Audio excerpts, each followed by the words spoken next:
جی بسم اللہ الرحمن الرحیم. السلام علیکم. خادم کو مطلوب طاہر کہتے ہیں. عروسہ خان صاحبہ میرے ساتھ موجود ہیں اور سید اقرار حسن صاحب کسی تعارف کے محتاج نہیں ہیں. سریعام پروگرام کرتے ہیں لیکن یہ سریعام اور بہت سارے بم پھوڑتے رہتے ہیں. انہوں نے کسی شخص کی شان میں گستاخی کر دی. کون ہے وہ؟ ذل الہی. جی، اور وہ ذل الہی ان کا قبر تک پیچھا کریں گے. یہ ان کو اس طرح کی دھمکیاں ملی بھی ہیں. کون ہے وہ؟ جی وہ ہیں طارق بشیر چیمہ صاحب. طارق بشیر چیمہ صاحب والی اور اسلامی کالج والی کیا کہانی ہے؟ اسلامی کچھ نہیں کہانی تو دیکھیں، میرا آپ جو کہیں گے سچ کہیں گے، سچ کے علاوہ جو کہوں گا سچ کہوں گا، سچ کے سوا کچھ نہیں کہوں گا، ورنہ مجھ پر اللہ تعالیٰ کا قہر اور عذاب نازل ہو. یہ وہی حلف ہے جو آپ عدالتوں میں روزانہ میں دیتا ہوں اور آپ نے بھی دیے ہوئے ہیں نا. جی مدعے پہ آئیں. جی مدعا یہ ہے کہ اسلامی یونیورسٹی بہاولپور کا یہ معاملہ جس نے سر اٹھانا شروع کیا. اب راجہ صاحب اور عروسہ، یہ بڑی خوشگوار حیرت کی بات ہے کہ اس یونیورسٹی میں 35,000 اس قوم کی بیٹیاں اور بچیاں تعلیم حاصل کر رہی ہیں. 35,000 ایک بہت بڑا نمبر ہے، اور ایک ایسے ڈویژن میں، بہاولپور ڈویژن میں، جو کہ جنوبی پنجاب کا ڈویژن ہے، جسے ہم عمومی طور پہ ایک پسماندہ علاقہ کنسیڈر کرتے ہیں. وہاں پہ اپنی بچیوں کو یونیورسٹی بھجوانا یہ بہت ہمت کی بات ہوتی ہے، اور والدین بڑی مشکل سے فیصلہ کنونس کرنا پڑتا ہے اپنی فیملی کو، اپنے محلے والوں کو، اپنی ذات برادری والوں کو. بڑا لمبا پروسیس ہے، اور یہ پراؤڈلی بات بھی ہے کہ فخر کی بات ہے. 35,000 بچیوں کے لیے، ہماری بیٹیوں کے لیے اللہ کو ان کی عزتوں کو سلامت رکھے. وہاں پہ یہ معاملہ شروع ہوا کہ ان بچیوں کی ویڈیوز، 5500 بچیوں کی ویڈیوز چیف سیکیورٹی آفیسر کے پاس سے برآمد ہوئی ہیں. بلیک میل کیا جا رہا ہے ان کو، پھر منشیات استعمال کروائی جا رہی ہیں. تو یہ ایک بڑا سینسٹیو سا معاملہ تھا. ہم نے اس کو انویسٹیگیٹ کرنا شروع کیا، اور کوشش ہمیشہ یہ ہوتی ہے کہ ہم وہی سنی سنائی باتیں جو ہیں وہ آگے نہ بڑھائیں. اور دین بھی یہی کہتا ہے کہ اس سے بڑا بدکار کوئی نہیں ہے جو صرف بات وہ سنے اور سن کے آگے بڑھا دے. ہم نے تحقیق کی اس پہ مکمل کہ معاملہ شروع کہاں سے ہوا. تو ہمیں یہ پتہ چلا کہ کوئی ڈولفن اہلکار تھا، کوئی پولیس کا اہلکار تھا جو پہلے گرفتار ہوا یہ آئس کے چکر میں. جو آئس منشیات کی ایک بہت ہی قاتلانہ قسم آج کل جو ہے وہ اس وقت موجود ہے مارکیٹ کے اندر، اس میں وہ گرفتار ہوا. اس کے فون سے کچھ ویڈیوز برآمد ہوئی، کچھ پارٹیز کی، کچھ منشیات کے استعمال کرنے کی، اور پھر کچھ بیڈ رومز کی. اس کا اچھا ہاں وہ جو ویڈیوز جب راجہ صاحب برآمد ہوئی نا، تو ان ویڈیوز میں کچھ ویڈیوز تھیں ولی داد چیمہ کی. ولی داد چیمہ جو ہیں یہ صاحبزادے ہیں طارق بشیر چیمہ صاحب کے. طارق بشیر چیمہ صاحب کاف لیگ کے اس وقت طاقتور ترین وزیر ہیں یزمان سے، جو کہ بہاولپور کی تحصیل ہے. ایم این اے بھی ہیں، اور وہاں کے بڑے یہ تگڑے بااثر اور بدماش قسم کے سیاستدان کنسیڈر کیے جاتے ہیں. تو طارق بشیر چیمہ صاحب نے دیکھیں ہم نے ایک طاقتور کے تحفظ کے لیے قانون کیسے حرکت میں آتا ہے. آپ یہ اندازہ کیجئے کہ اس معاملے کا آغاز ہی ایک طاقتور کو تحفظ فراہم کرنے سے ہوا ہے، اس سے اختتام کہاں پہ ہوگا آپ اندازہ کر سکتے ہیں. طارق بشیر چیمہ صاحب نے حکم جاری کیا پولیس کو. انہوں نے کہا جناب، یہ پولیس نے ان کو بتا دیا کہ جناب یہ آپ کے صاحبزادے کی ویڈیو ہے تو ان کی کریے رسو. تو اس کے ساتھ ایک لڑکا تھا احسان جٹ. احسان جٹ کو اسلام ولی داد کا دوست، وہ ویڈیوز میں بھی موجود تھا اور پارٹیز والی ساتھ کرتے تھے. احسان جٹ 17ویں گریڈ کا ہاؤسنگ کا افسر ہے اسلام آباد میں، جو کہ نوکری دلوائی طارق بشیر چیمہ صاحب نے. ٹھیک ہے، 17ویں گریڈ میں، جو کہ جاتا تھا نہیں جاتا. ہاؤسنگ کی منسٹری ہے نا ذل الہی کے پاس. ٹھیک ہے جی، ہاؤسنگ میں 17ویں گریڈ کا افسر احسان جٹ، جس کا کوئی تعلق نہیں تھا، جو صرف پارٹیاں کرتا تھا ولی داد چیمہ صاحب. اس بیس پہ اس کو وہ پوسٹ بھی ملی. اسی ظاہر ہے، وہ تو باپ کو کہا، والد صاحب نے لگوا دی.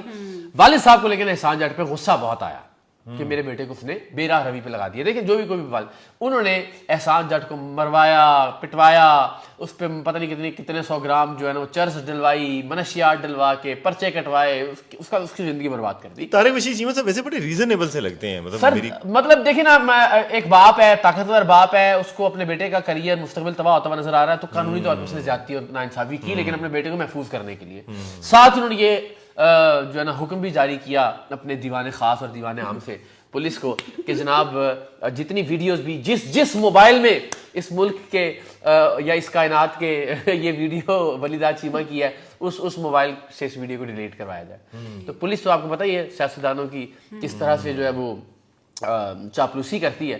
پولیس نے سلسلہ شروع کیا.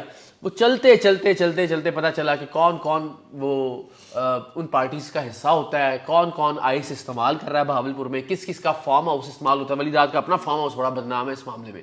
ولی داد کا فارم ہاؤس جو ہے نا جی، وہ پارٹیز اور آئس کی پارٹیز کے حوالے سے بڑا بدنام. वलीदाद चीमा साहब वलीदाद चीमा साहब का। और ये बात तारिक साहब को नहीं पता होगी, इस्लामाबाद में ज्यादा रहते हैं। पार्टी हल्का फुल्का तो इतना होता ही है, बच्चों को आप इजाजत दे देते हैं साथ, या वो बता के जाता होगा कि मैं दही लेने जा रहा हूँ शायद। हाँ, और वो भी इतने मासूम है कि वो समझ लेते होंगे कि हाँ मेरा पुत्र जो है दही लाके वापस आ रहा है। लेकिन ज़ाहिर बड़ा संजीदा मामला है। लेकिन इकरार भाई, आई एम सॉरी, मैं देखने वालों से भी माजरत कि मैं हंसा, हम तो हंसे। मेरा सवाल ये है कि जहाँ पे 35,000 बेटियां बच्चियां हों और वो भी उस और इस्लामिया यूनिवर्सिटी, यानी नाम जो है इस्लामिया यूनिवर्सिटी, तो ये सुप्रीम कोर्ट ने सो मोटो तो ले लिया होगा अभी तक क्या? सारा सुप्रीम कोर्ट तो फिर वही मैं गुस्ताखी नहीं कर सकता। अल्लाह ताला 35,000 बेटियों का मामला है, इंसाफ और देखिए। 35,000 बच्चियां बहावलपुर इंसाफ वाले कैंपस में है। 5 कैंपस है, 3 कैंपस बहावलपुर में, इनके एक रहीम खान में भी है आप देखें, और एक बहावल नगर में। लेकिन आप ये सोचिए, किसी वजीर दाखिला ने नोटिस लिया, किसी प्राइम मिनिस्टर ने नोटिस लिया, कोई खबर आपको मिली कि किसी आला सतह पे जो है ना सुप्रीम कोर्ट ऑफ पाकिस्तान एक शख्स को बचाने के लिए किस तरह से हरकत में आती है? आना चाहिए, जिसके साथ भी नाइंसाफी हो रही है। लेकिन ये 35,000 बच्चियों के साथ नाइंसाफी नहीं हो रही थी। ये 35,000 बच्चियां पाकिस्तानी बच्चियां नहीं है, और एक और किसी अदालत ने नहीं, किसी प्लेटफॉर्म ने नहीं। एक और तरफ में, यानी देखें कि असेंबली है ना, कौमी असेंबली बनी हुई है ना जी, फ्लोर ऑफ द हाउस, यानी वो असेंबली, ये नुमाइंदे कौन है, ये क्यों जाते हैं वहां पे मेरे और आपकी हक की आवाज उठाने, यानी हमारे मुद्दे और हमारे मसले जाना चाहिए आपके और मेरे हक की आवाज उठाने के लिए। ये जाते हैं अपने मुराद, अपने हुकूक, अपने बच्चों के, अपनी नस्लों के तहफ़्फ़ुज़ के लिए। आपका मेरा इसके साथ क्या ताल्लुक है? तारिक बशीर चीमा साहब अगर हरकत में आते हैं मुल्क और कौम की 35,000 बच्चियों के लिए, डीपीओ बहावलपुर अगर हरकत में आते हैं कि इस्लामी यूनिवर्सिटी में जो तालिबात हैं उनकी इज्जतें, उनकी इस्मतें, उनकी इफ़्फ़तें महफूज नहीं है, तो सलाम करते, आज हम उनको सैल्यूट करते। मामला तो फिर एक ताकतवर वजीर के बेटे को बचाने से शुरू हुआ ना, और उस चक्कर में पता चल गया कि जनाब चीफ सिक्योरिटी अफसर के पास भी वो भी नशियात इस्तेमाल करता है। और जो इससे आगे वाली कहानी है, जो वाइस चांसलर साहब हैं, जो माशाल्लाह से उनकी भी कहानियां हैं और निकल रही हैं, मैं और आप जानते हैं वो उस पे भी हम करेंगे आने वाले वक्त के अंदर कि उनके मामला, उनके भाई कुछ निजी टीवी चैनल्स पे भी आपको लिया गया और इस मामले पे आपसे बात की गई। वहां पे तारिक बशीर चीमा साहब को भी लाइन पे लेने की कोशिश की गई, वो नहीं आए। तो कोई तारिक बशीर चीमा साहब ने आपसे कोई राब्ता किया क्या? देखिए बड़ी सादा सी बात है, सियासतदान तो हमेशा अवेलेबल होता है ना, अवामी नुमाइंदा है ना, उसका काम है आके अपने आप को क्लियर करे, अपने आप को तो वो अगर हमारी खबर में कोई झूठ था, कोई सुकम था, कोई झोल था, तो उनका काम था कि वो आके कहते हैं जी नहीं, ये यूं नहीं है, यूं है मामला। इस मामले में तो उनको दो तरफ से आना चाहिए था ना। एक तो वो सियासतदान है, यानी पब्लिक ऑफिसर, दूसरा वालिद हैं कि आपके बेटे पे इल्जाम लगा हुआ है कि भाई आपका बेटा जो है ना इन सारे मामलात में वो इन्वॉल्व था, और वो उसके गिर्द ये सारा रैकेट घूम रहा है जो कि इस्लामिया यूनिवर्सिटी वाला और ये तमाम बच्चियों 5500 वीडियोस बरामद हुई है। खैर उसकी भी एक पूरी अपनी कहानी है। इकरार भाई 100 के करीब वीडियोस जो है वो पार्टीज की और इन बच्चियों को किस तरह से वहां पे ब्लैकमेल करके ले जाया जाता था, और एक बार आपको तो फिर नशियात पे लगा दिया जाए तो बच्चियां। अच्छा, वैसे इकरार भाई एक यानी इस सारे पहलू में से खैर निकली है कि किसी बच्ची ने खुदकुशी नहीं की। यानी होता नॉर्मली जो होता है कि किसी कोई खुदकुशी कर लेता है, कोई नोट पड़ा हुआ था, हमें कभी पता ही ना चलता क्या हुआ है, हमें कभी पता ही ना चलता। और ये मामला कब से था? ये तो तहकीक देखे ना, और ये मामला कब से चल रहा था? ये जो चीफ सिक्योरिटी अफसर साहब है ना जी, ये तो पिछले 7 साल से है यहाँ पे, और 5 साल की वीडियोस बरामद हुई हैं इनके मोबाइल फोन से। 5 साल की वीडियोस, और इनके नीचे कुछ सिक्योरिटी गार्ड्स हैं, कुछ इनकी जो है ना वो निजी गार्ड्स का एक माफिया है जिसको सिक्रेसी ऑफिसर्स ये कहते हैं। वो कोई टीले के पीछे कोई छुप के कोई बच्चा बच्ची बैठे हुए हैं, अगर कहीं पे कहीं किसी जगह किसी दरख्त की ओट में कोई बैठा हुआ है, तो ये उनकी वीडियोस बना के फिर चीफ सिक्योरिटी अफसर को भेजते थे। प्रोटोकॉल ये है कि चीफ सिक्योरिटी अफसर ने जो आपका जो वो है जो इंतजामिया मैनेजमेंट है यूनिवर्सिटी की, उनको ये वीडियोस भिजवानी है और उन्होंने एक्शन लेना है। चीफ सिक्योरिटी अफसर साहब सिर्फ वो वीडियोस अपने तक रखते थे, मुतल्लिका बच्ची को ब्लैकमेल किया जाता था, उसको फिर इस पार्टी गैंग के अंदर शामिल कर लिया जाता था। ये मामला था। अब यानी आप इसको कहीं मंतकी इंजाम पे जाता हुआ देख रहे हैं? क्यों नहीं? मैंने अर्ज किया ना, आप इतने नाउम्मीद हैं। जिस मामले का आगाज ही एक ताकतवर को तहफ़्फ़ुज़ फराहम करने से हुआ है भाईजान, उसका इख्तिताम कैसे एक कमजोर को तहफ़्फ़ुज़ फराहम करने पे हो सकता है? यानी आपको लगता है कि पहले दिन अगर तारिक बशीर चीमा साहब अपने बेटे को लेके जाते और प्रेस कॉन्फ्रेंस करते कि यार ये मुलव्वस है, मैंने इसकी वीडियोस देखी हैं, ये मैंने इदारों के हवाले कर दिए, अब मैं इनके साथ खड़ा हूं, कोई भी बंदा इन्फ्लुएंस वाला मुझसे, यानी हम किस पाकिस्तान में रह रहे हैं? हम किस पाकिस्तान की बात कर रहे हैं? تو یہ جو آپ کو وہ کامنٹس بھی میں نے بھی پڑھے ہیں اور وہ کامنٹس پہ تو وہ طارق بشیر چیمہ صاحب نے شاید یا جو بھی ان کا کوئی سوشل میڈیا ہینڈل کر رہا ہے انہوں نے ون لائنر دے دیا ساروں کو, جو بھی ان کے جس طرح وہ ہلکے کے ان کے ہوں گے جو چیلے چماٹے ہوتے ہیں وہ ان کو انہوں نے ون لائنر دے دیا قبر. تو اب ہر میسج پہ نہ کہ جی طارق بشیر چیمہ قبر کی دیواروں تک آپ کا پیچھا کرے گا, طارق بشیر چیمہ قبر تک پہنچا کے آئے گا, طارق بشیر چیمہ قبر کی دیواروں تک نہیں چھوڑے گا, طارق بشیر چیمہ قبر قبر قبر قبر بہت ہو رہی ہے. اللہ خیر کرے, وہ قبر میں جو رات ہے وہ باہر تو نہیں آپ گزار سکتے. اس کے علاوہ بھی مختلف پلیٹ فارمز پہ واٹس ایپ وغیرہ پہ متعلقہ اداروں کو میں نے دے دی ہے تفصیلات. میں شاید آج کل میں اس پہ اپنے ویلاگ میں بات بھی کروں. یعنی دھمکی کس حد تک آ رہی ہے؟ ظاہر سیدھی سیدھی قتل کی دھمکیاں. اللہ آپ کو لمبی زندگی دے. اپنا شیئر کیے متعلقہ اداروں سے اور اس کی میں تفصیلات عرض کروں. میرا کام مجھے لگتا ہے کہ مجھے ان کو ریکارڈ پر لے آنا چاہیے. باقی وہی بات کہ یونیورسٹی والا ایک معاملہ ہوا تھا آپ کے پروگرام کا, یہ بھی اس سے نہیں یہ بہت اچھا سوال انہوں نے کیا. مولانا فضل الرحمان صاحب کے قریبی عزیز جناب مولانا صلاح الدین صاحب جو کہ ایک بہت بڑی جامعہ کے بہت بڑے مدرسے کے محتمم بھی ہیں ڈیرہ اسماعیل خان میں. گومل یونیورسٹی ڈیرہ اسماعیل خان جو کہ بہت بڑی یونیورسٹی ہے, گومل یونیورسٹی کا جو سٹی کیمپس تھا اس کے سربراہ بھی تھے صلاح الدین صاحب, اس کے اسلامک ڈپارٹمنٹ کے ہیڈ بھی تھے, عربک سائنسز ڈپارٹمنٹ کے ہیڈ بھی تھے اور ڈین آف آرٹس بھی تھے.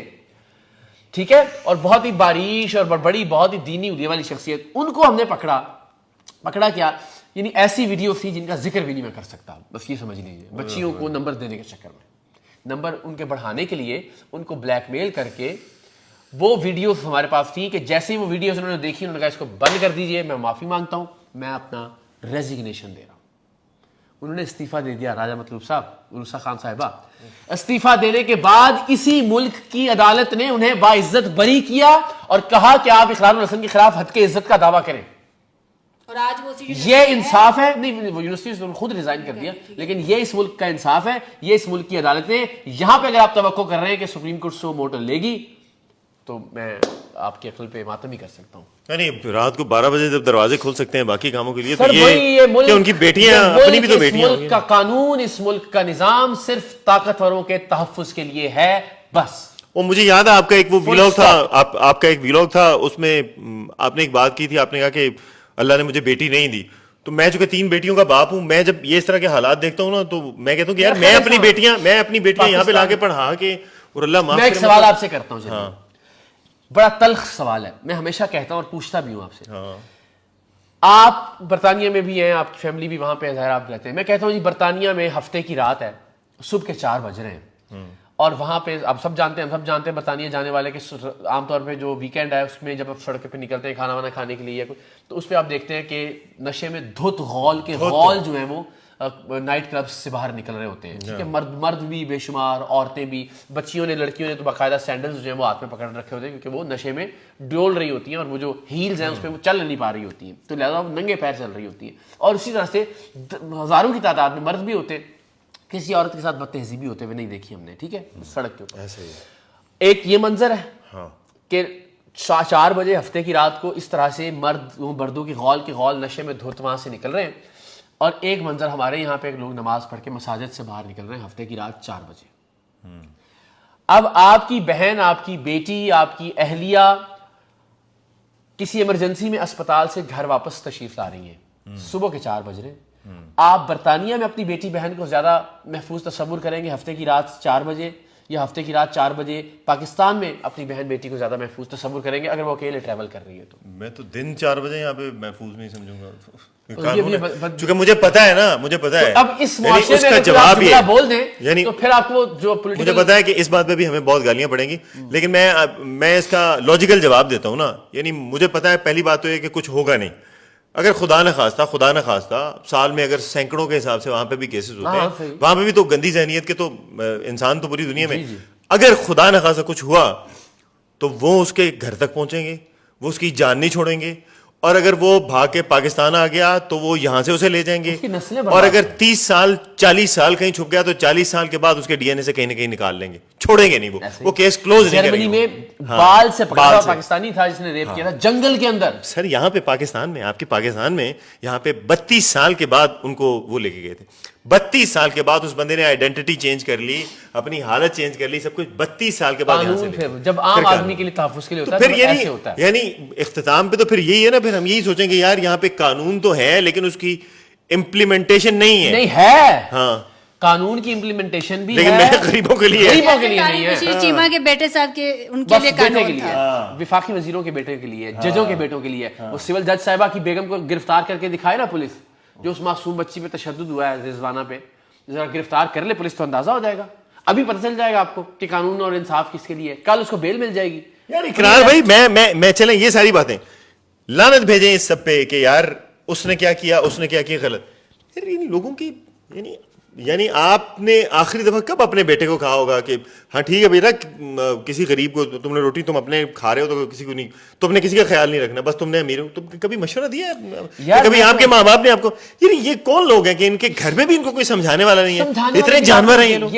ये समझाने से मुराद है कि वो जो अपने माँ बाप को करते हुए देख रहे हैं, जब देख रहा है कि मेरा बाप एक वजीर के तौर पे उसने तहलका मचाया हुआ है, कैसे करप्शन कर रहा है, उसका इस्तेहकाक एक गाड़ी है, घर में 25 गाड़ियां खड़ी हैं, प्रोटोकॉल की 10 गाड़ियां खड़ी हैं, उसका इस्तेहकाक नहीं है, घर सरकारी किस तरह से वो उसका जो है ना वो गलत इस्तेमाल कर रहा है, तो जो बेटा देख रहा है वो उसी तरह से फिर अपना ट्रीट करेगा। अवाम को वो रियाया के तौर पर फिर ट्रीट करेगा ना, अपने इर्द गिर्द के लोगों को वो भी समझेगा कि मैं भी ज़िल्ले इलाही हूँ, मिनी ज़िल्ले इलाही, और ये जो है सारी मेरी रियाया है, और रियाया के तौर पे ट्रीट करेगा। उसकी ज़हनियत आप अपने रवैये से उस तरह से बना रहे हैं। और मैं, अच्छा ये बात चूंकि रिकॉर्ड यानी आपकी कोई मदद से रही नहीं है, कई दफ़ा ऐसा हुआ है कि मैंने आपके साथ ट्रैवल किया कराची से इस्लामाबाद, आप अपने शूट के लिए, तो जो जिस होटल में हम लोग रुका करते थे, यानी अगर मैं एक अच्छी बात किसी की बतानी चाहिए, तो चूंकि इनको कंपनी की तरफ से एक इनको कमरा मिला हुआ है, तो अगर वहाँ पे दूसरे कमरे होने हैं, मैं हलफ बिल्ला मैं पैदा करने वाले की कसम उठा के बताता हूँ कि ये शख्स दूसरे कमरे का पैसे अपनी जेब से दिया गया, खाने का, दूसरे आदमी खाने के पैसे भी, खाने का, सो स्टीम का। मैं भी एक इदारे से वाबस्ता हूं। आज तक कभी अल्लाह ताला, एक मिसाल अभी रिसेंटली जो मैंने देखी, परसों हम लोग सब डिनर पे गए हैं, तो कुर्रतुल ऐन साहिबा ने किस तरह से वो पैसे जो है वो सबको बांट रही थी, उसकी एक मिसाल हमने अपनी आंखों से देखी कि घर में भी इस तरह का माहौल, और पहलाज साहब भी साथ थे, और किस तरह से वो अकेला खाना नहीं खाता है, वो मतलब मुझे पूछ रहा घर में एक सिस्टम जो है वो हमने खुद देखा हुआ। बड़ा आपने कहा, मैं मिसाल देता हूँ ना, यहीं से शुरू होता है। किसी ने कहा था कि ब्यूरोक्रेसी में आगाज हुआ था 3 टीज के गलत इस्तेमाल से। पहला टी था टेलीफोन। जब लोगों के घरों में टेलीफोन लगे, सरकारी काम के लिए टेलीफोन लगे थे, और उन्होंने अपने रिश्तेदारों को, ठीक है ना, पहला करप्शन का आगाज हुआ इस टी से। दूसरा टी था ट्रांसपोर्ट। एक गाड़ी आपकी, और वो गाड़ी आपको मिली हुई है सरकारी कामों के इस्तेमाल के लिए, लेकिन वो आपके बच्चों को ट्यूशन भी छोड़ के आ रही है, वो आपकी सब्जी भी लेके आ रही है, वो आपके लिए गोश्त भी खरीदने जा रही है। दूसरा टी यहाँ से, और फिर TADA उसका गलत है। तो 3 टीज से ब्यूरोक्रेसी में करप्शन का आगाज यहाँ से हुआ। और इसीलिए इदारा आप जानते हैं, अल्लाह ताला जिंदगी दे हमारे मालिकान को भी और AR वाई नेटवर्क को बता रहे मजबूरी, जिंदगी में सवाल करने का तो वहाँ रिवाज ही नहीं है। लेकिन अल्लाह ताला की ज़ात जानती है कि अगर दूसरे आदमी का, 2 लोगों ने खाना खाया है, तो दूसरे आदमी के पैसे, बल्कि कोशिश की हुई फिर कि पूरा बिल जो है वो मैं खुद अदा करूँ। अगर ये मेरा बेटा मेरे साथ ट्रैवल कर रहा होगा तो वो यही चीज़ें सीखेगा, और इनके बेटे फिर यही चीजें सीखते हैं। अल्लाह ताला बड़ा बोल ना बुलवाए परवरदिगार इसकी तरफ। हम लेकिन फिर भी नाउमीदी कहते हैं, कुफ्र है, हम फिर भी उम्मीद करते हैं अल्लाह करे कोई अच्छे हमारी उन बेटियों बहनों की इज्जतें इस्मतें सलामत रहें। और क्या पैगाम क्या देना है, क्या देंगे पैगाम सिवाय, ये पैगाम यही है कि इंसाफ देने वालों जो बेटियां हमारी खास तौर पे इदारों के अंदर है ना, उन पे बड़ी जिम्मेदारी है। वो ये सोचे कि ऐसी लाखों बच्चियां हैं जो इस वक्त भी अपने माँ बाप को कन्विंस कर रही हैं कि हमने यूनिवर्सिटी में पढ़ने जाना है, हमने कॉलेज में पढ़ने जाना है। तो बच्चियों अगर आप इस तरह की चीज़ों में मुलव्वस हो जाओगे, ड्रग्स में, पार्टीज में, तो उन बच्चियों के लिए अपने माँ बाप को कन्विंस करना, उनका फ्यूचर, उनका मुस्तकबिल बड़ा उनके साथ जो है ना आप जी बिल्कुल, मैं भी यही कहूँगी। और बड़ी बच्चियों ने तो आपके वो ट्विटर के नीचे भी दुआएं भी दी हुई थी कि आपने जो है वो आप हमारा सहारा बने रहें, और बहुत शुक्रिया आपके वक्त का। और मैं आखिर में ये कहना चाहूँगा तारिक बशीर चीमा साहब को, तारिक बशीर चीमा साहब को बड़े रीजनेबल, मैं तो इकरार साहब भाई को कहा लगते हैं, लेकिन मैं जिस बंदे को जानता हूँ जिसका नाम इकरार हसन है, ये पैरवी करेगा और करनी भी चाहिए। आपकी खबर है, आपको उसका खबर का पीछा करना चाहिए और आपको बताना चाहिए लोगों को भी हकायक क्या है। चले, अल्लाह ताला आपको सलामत रखे, आबाद रखे, और बस मैं तो फिर भी ये दुआ करता हूँ और ये उम्मीद करता हूँ कि सबको इंसाफ मिले। इलाही आमीन। आमीन।